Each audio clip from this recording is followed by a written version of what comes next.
नमस्कार, मी भारती. माझं YouTube channel Shrivant फॅमिलीमध्ये तुमचं मनापासून खूप खूप स्वागत आहे.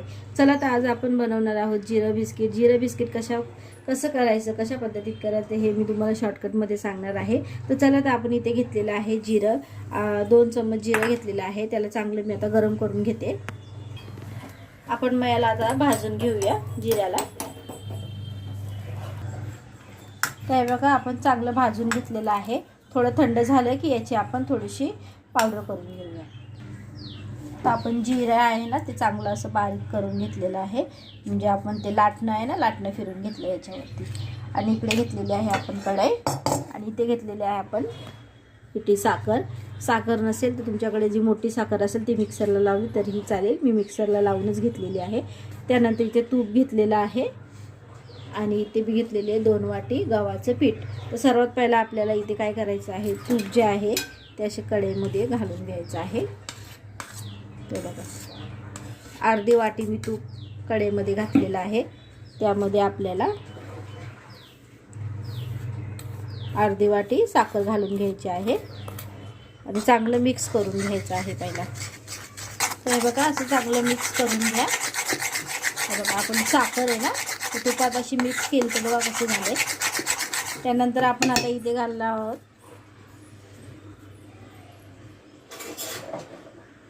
गव्हाचं पीठ आहे, ते आपण यामध्ये घालणार आहोत. ते बघा इथे मी 2 वाटी गव्हाचं पीठ घातलेलं आहे.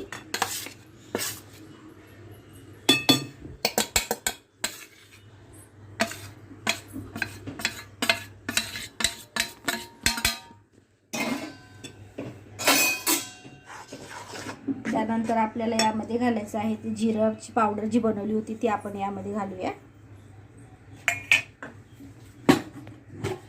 त्यानंतर आपल्याला यामध्ये घालायचं आहे थोडंसं मीठ. छान असा मिक्स करून घेऊया. तर हे पीठ चांगलं आता आपल्या तुपामध्ये आणि साखरेमध्ये असं मिक्स करून घ्यायचं आहे. आणि जर मिक्स होत नसेल तर आपल्याला इथे थोडंसं असं तूप घालायचं आहे आणि मिक्स करून असा याचा एक गोळा करून घ्यायचा आहे. आपल्याला यामध्ये अजिबात पाणी घालायचं नाही आहे, दूध घालायचं नाही आहे. एकदम सोप्या आणि साध्या पद्धतीत करतो आपण. याच्यामध्ये कुठल्याही प्रकारचा सोडा किंवा इनो वगैरे काहीही घातलेलं नाही आहे. फक्त मीठ घातलेलं आहे आणि जिरं घातलेलं आहे. चला याचा चांगला गोळा करून घेऊया. चांगला हाताने आता मिक्स करून घेऊया. हे बघा गोळा आपला असा तयार होतोय. चांगलं मळून घेऊया. असं हाताने मळून त्याचा एक गोळा तयार करून घेतलेला आहे. तर आपण आता याचे बिस्किट करून घेऊया. तर चला आपण हाताने असे गोल गोल बिस्किट करून घेऊया.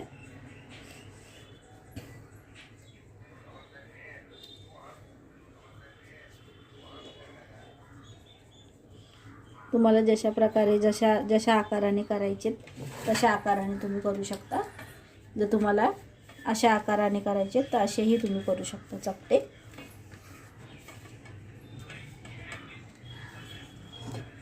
तर आपण हे सगळे असे बिस्किट करून घेऊया. तर आपल्या इथे बिस्किट जे आहेत ते संपूर्ण बनवून झालेले आहेत. गोल प्रकारे असे बिस्किट बनवलेत आपण. आणि इथे घेतलेलं आहे मी चाळण घेतलेली आहे. थोडंसं तूप घ्यायचं आपल्याला असं हाताला लावून आणि ते चांगलं याला पसरून घ्यायचं आहे. छान असं पसरून घ्या. त्यानंतर इथं थोडंसं जिरं घेतलेलं आहे. असे 1-2 जिरं घालूया यामध्ये, कारण की आपलं जिरं बिस्किट आहे. असं थोडंसं वरती जिरं घालायचं आहे. जर तुम्हाला काजू बदाम वगैरे घालायचे असेल त्याचे काप तरीही चालेल घातले तर. ते बघा हे आपण चाळणीमध्ये घालून घेऊया बिस्किट. सगळे गोलच बनवलेले आहेत. तुम्हाला जशा आकाराचे बनवायचे तसे बनवू शकता. संपूर्ण आपण यामध्ये घालून घेऊया जेवढे बसतात तेवढे. आणि इथे मी पॅन गरम करायला ठेवलेला. तर आता आपण यामध्ये अशी चाळण घालून घेऊया. त्यावरती झाकण घालायचं आहे आपल्याला 15 मिनिटं मीडियम गॅसवरती. गॅस आपण बंद केलेला आहे आणि हे बघा, चला तर आपण याला काढून घेऊया.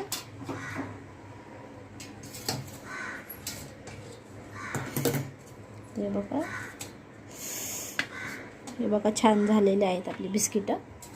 सगळे काढून घेऊया आपण प्लेटमध्ये. गरम गरम आहे, जरा थंड होऊ द्या.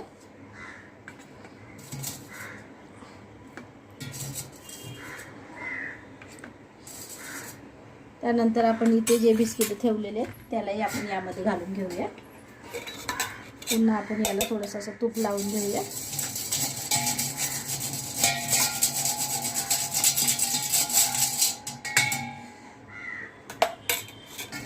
हे जे बिस्किट आहेत हे पण यामध्ये घालून घेऊया.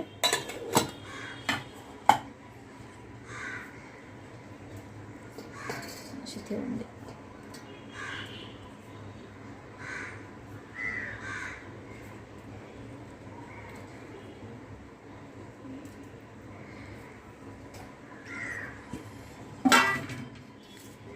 तर या चाळणीला पण आपण असंच 15 ते 20 मिनिटं स्लो गॅसवरती ठेवणार आहोत. तर हे बघा आपले जे बिस्किट आहेत ना छान असे मस्त झालेले आहे बघा. जळालेली पण नाही आहेत जास्त. हे बघा, तोडून बघूया. बघा खूप छान बिस्किट झालेली आहेत. तर हे आपण बिस्किट जे आहेत ते आपण आपल्या गव्हाच्या पिठापासून बनवलेले आहेत आणि हे लहान मुलांना खूप आवडतील. आणि गव्हाचं पीठ आणि तूप बोललं की मुलं म्हणजे तूप तर खात नाही. तुम्ही अशा प्रकारे एकदम पौष्टिक मुलांना डब्यासाठी अशी बिस्किटे बनवून ठेवू शकता. व्हिडिओ आवडला असेल तर लाईक, शेअर, सबस्क्राईब करायला विसरू नका. अशाच नवीन रेसिपी तुमच्यापर्यंत मी दाखवण्याचा प्रयत्न करेन.